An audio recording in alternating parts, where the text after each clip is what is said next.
Halo semuanya, bagaimana kabar kalian hari ini? Jangan lupa untuk selalu bersyukur ya, dan semoga kita semua diberikan kemudahan dan keselamatan dalam melakukan aktivitas apapun. Film kali ini menceritakan tentang siswa pindahan dari sekolah lain. Seiring berjalannya waktu, siswa ini menyukai teman sekelasnya. Namun, ia harus menerima kenyataan pahit tatkala melihat wanita yang disukainya diperkosa oleh orang lain. Hal itu seketika membuat hati pemuda ini hancur sehancur-hancurnya. Bagaimana ceritanya? Yuk kita mulai.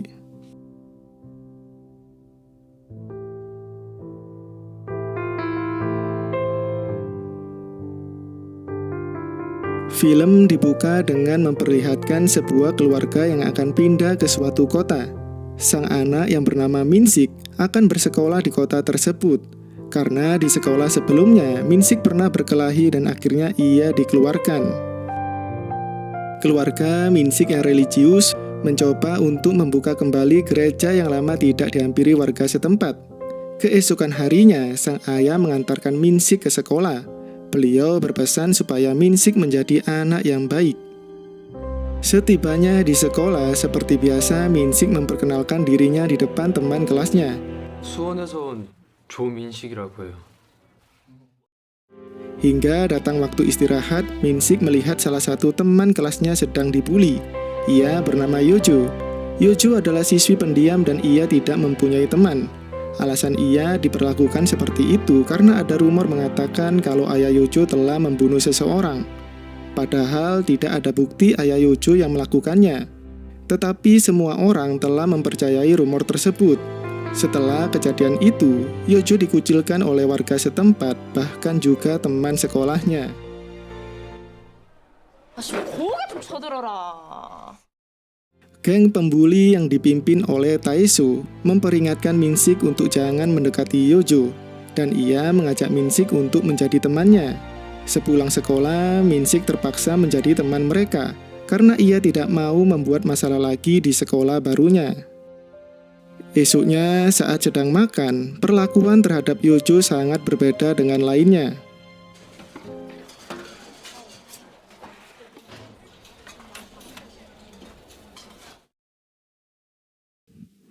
Ada sebuah pepatah mengatakan, bertemanlah dengan orang baik, karena terkadang perilaku kita tergantung dengan siapa kita berteman.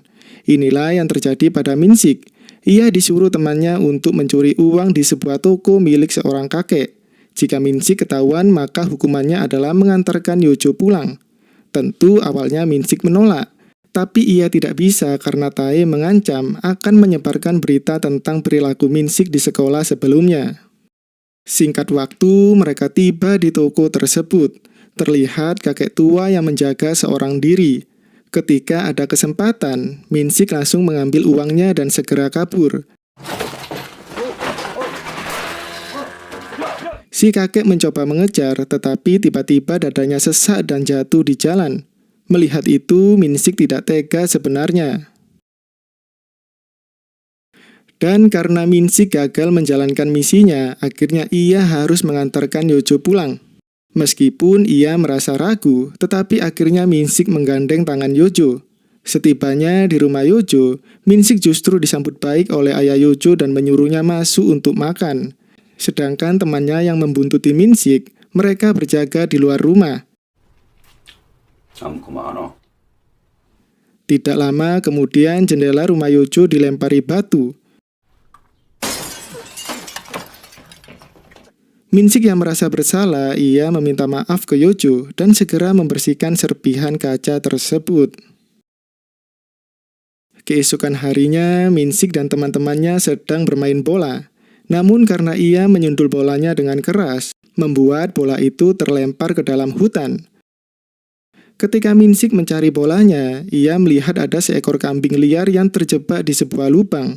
Min-sik tidak langsung membantunya dan hanya membiarkan begitu saja.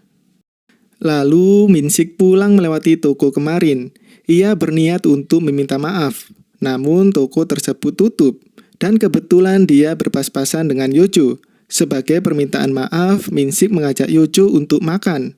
Kemudian tiba-tiba ada sebuah telepon masuk. Dan ternyata polisi mengetahui tentang pencurian kemarin. Minsik mencoba membela diri tetapi batal karena melihat teman-temannya. Di luar ayahnya sangat marah. 남사스럽게 이게 뭐 하는 짓이야 임마. 니뭔 짓이고. Keesokan harinya, Minsik berangkat ke sekolah seperti biasa. Dia bertemu Yojo dan memberikan makanan untuknya. Ketika di kelas, Yojo diganggu salah satu anak geng pembuli.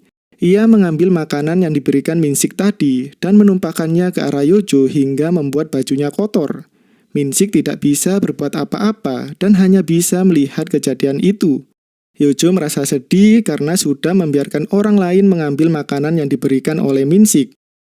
Saat pulang, Yojo melihat Minsik sedang membagikan brosur gereja. Yojo pun bertanya, bolehkah dia pergi ke gereja? Tentu saja Minsik membolehkannya. Singkat waktu, mereka berdua tiba di gereja. Di sana, Yojo bertemu dengan salah satu tetangganya, yang sepertinya tidak suka kalau Yojo ikut acara di gereja. Bahkan, kasus tentang ayah Yojo tersebar ke luar kota. Terbukti orang tua Minsik mengetahui hal tersebut. Ketika Yojo ingin masuk ke sebuah mobil untuk diantarkan pulang, tetapi tidak ada yang mau berbagi kursi dengannya. Ayahnya mengingatkan Minsik untuk tidak membawa anak yang berdampak buruk ke gereja. Di sini ibunya memberi nasihat kalau anak itu tidak bersalah, meskipun orang tuanya seorang pembunuh. Scene berganti, di mana Yojo diganggu oleh geng pembuli seperti biasa. Minsik kali ini mencoba membantunya, tapi malah membuat keduanya terluka.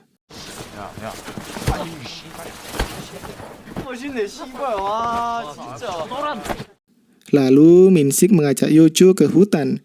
Ia ingin menunjukkan kambing kemarin kepada Yojo, dan tak disangka Yojo menyukai kambing kecil tersebut.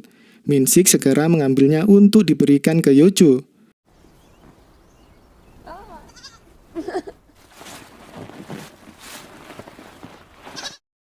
Untuk sementara, kambing itu ditinggalkan, karena mereka berencana membawanya pulang keesokan harinya.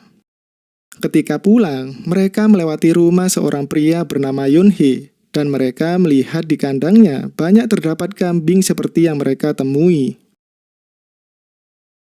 Saat sedang makan, Minsik dan Yojo memikirkan untuk memberikan kambing liar tersebut pakaian supaya tidak kedinginan. Akhirnya mereka memakaikan pakaian untuk kambingnya. Ketika berjalan, mereka berpas-pasan dengan Yonhee. Melihat talinya, Yonhee merasa kalau kambing itu adalah miliknya. Yojo tidak mau memberikan kambingnya kepada Yonhee.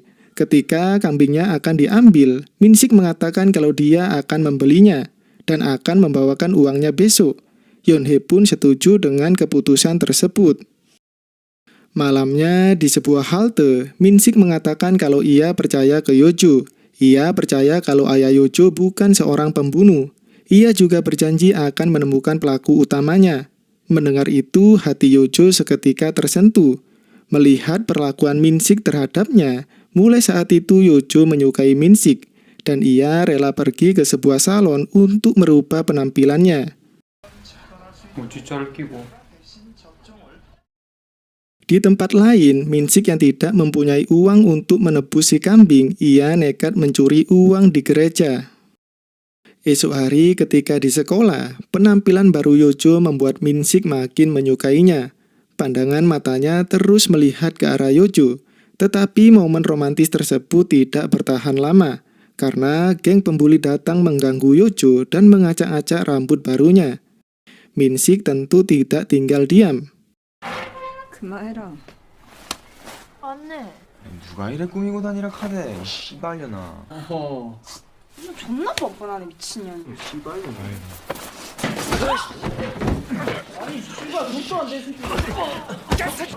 야 씨. 아 새끼가 진짜.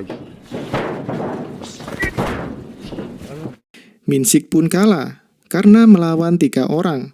Lalu Tae mengambil uang Minsik, dan tak lama Yojo datang. Minsik menyuruh Yojo untuk pergi duluan menemui Yonhee, sementara dirinya akan mengejar Tae untuk mengambil uangnya. Yojo pergi sendiri ke tempat Yonhee, lalu mengatakan kalau ia tidak punya uang untuk menebus kambingnya. Kemudian Yojo mengikuti Yonhee menuju kambing yang ia tinggalkan di hutan. Yonhee mau tidak mau harus mengambil kambingnya, tetapi Yojo terus menolak, sehingga membuat amarah Yonhee memuncak.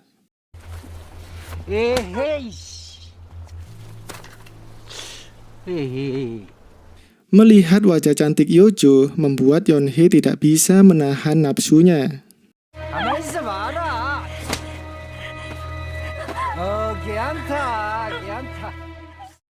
Sementara Minsik berhasil mengejar Tae, lalu Minsik menghajarnya dan mengambil kembali uangnya.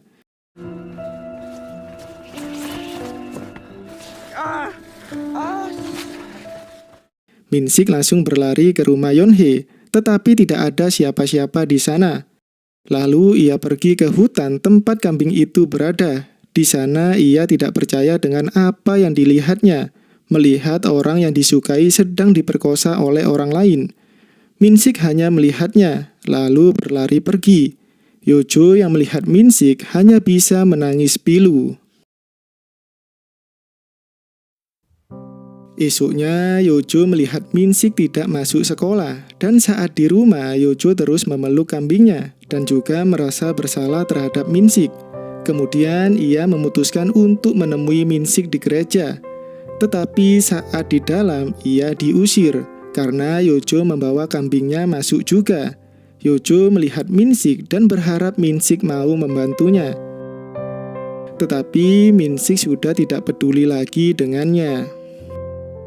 Dalam kesendirian, Yojo menangis, padahal Yojo sangat berharap mempunyai teman, karena selama ini dia hanya sendiri. Dan hadirnya Minsik membuat kehidupan Yojo lebih baik, tetapi itu tidak berlangsung lama. Sekarang Minsik telah meninggalkannya. Lalu tiba-tiba kambingnya lepas, Yojo pun mengejarnya, dan ia menghilang beserta gelapnya malam. Sejak malam itu, Yojo tidak pernah terlihat lagi. Yojo juga tidak pernah datang ke sekolah. Saat pulang, Minsik melihat kambing milik Yojo. Segera ia mengejarnya, tetapi ia terjatuh. Dan seketika itu juga Minsik menangis.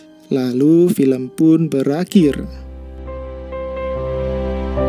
Pelajaran yang bisa diambil dari film ini adalah, jika kita menyukai seseorang, maka terimalah kekurangannya. Karena jika ia telah tiada, penyesalan yang akan datang. Mungkin itu saja yang bisa saya ceritakan. Apabila ada salah kata, saya minta maaf. Dan sampai jumpa di video selanjutnya.